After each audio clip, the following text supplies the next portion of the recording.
All right, so now we've gotten our one point. The next line I'm going to introduce us to is the top line. The top line help in it's also part of the common lines for pattern drafting. It help in it help as a guide in getting the accurate height of any shoe, any corporate shoe you're making. Um, okay, so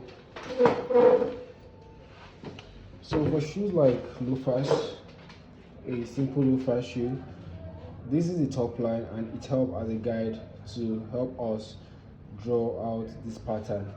So now, also for other shoes like Oxford, Derby, and every other shoe that have their quarter just below the ankle, so